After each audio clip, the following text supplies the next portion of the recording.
ও কি আম্মু চাউলের ডাল বিনাইছো কা? আজকে চাউলের ডাল দিয়ে সোডা বানাবো। ভালোই হইবে, আমিও হলা সিঙ্গেল লই আইছি। আজকে না হেল আর হলা সিঙ্গেল দিয়ে ঝোল রানবা আর তোমার হাতের চড়া খাইতে সেই মজা হইবে।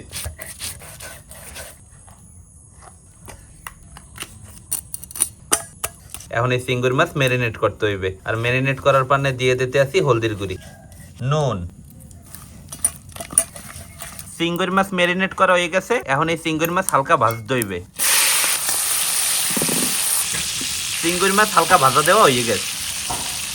এখন নাহেল দিয়ে চিংড়ি মাছের ঝোল রান্দার পান্নে পাইলার মধ্যে দিয়ে দিতে আসি সোয়াবিন তেল, কুচাইনা পেঁয়াজ, কাঁচামরিচ, দারচিনি আর এলাচি, তেজপাতা। পেঁয়াজ মরিচ আর আনাম মশলা হালকা ভাজা হয়েছে, এখন দিয়ে দিব পেঁয়াজ বাটা, আদা বাটা, জিরা বাটা, হলদির গুঁড়ি, মরিচের গুঁড়ি, নুন। মশলা কষানো হয়ে গেছে, এখন বাটা নাহেল দিয়ে কষাইতে হইবে। বাটা নাহেলও কষানো হয়ে গেছে, এখন হালকা ভাজা চিংড়ি মাছ দিয়ে কষাইতে হইবে। চিংড়ি মাছ আর নাহেল বাটা একলগে কষানো হয়ে গেছে, এখন দিয়ে দিব পানি। আম্মু এখন কি করবা? এখন এই মাছ তৈবে নুন দিয়ে। বাটা চাউলের ডাল নুন দিয়া মাখা হয়ে গেছে, একুলে ঝোল রান্দা কলম প্রায় হয়ে গেছে, এখন দিয়ে দিব জিরার গুঁড়ি। এখন আমাকে চড়া বানাইতে হইবে, আর চড়া বানাইনার পান্নে পাহায় তাওয়া দিয়ে দিতে আসি।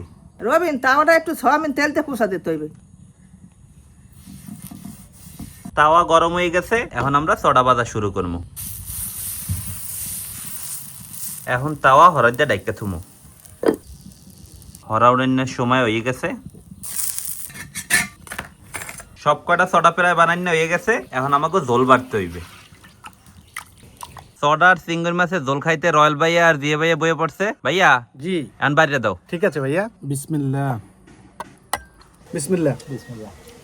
চিংড়ি মাছের সডা সবসময় মজা লাগে। গ্রামগঞ্জে যারা খায় তারা শুধু এই স্বাদটা জানে, শহর অঞ্চলের লোক এই স্বাদ পাইবে না। আসলে এটা টেস্ট করলাম দারুণ। একটু হুদা চিংড়ি খাইয়া দেই। রবিন, আমার যে ঝোলটা পাকাইছি না ভাই, অসাধারণ। আল্লাহর কাছে শুক্রিয়া যে আমি বরিশালে জন্মাইছি, তাহলে এরকম খান খাইতে পারতাম না।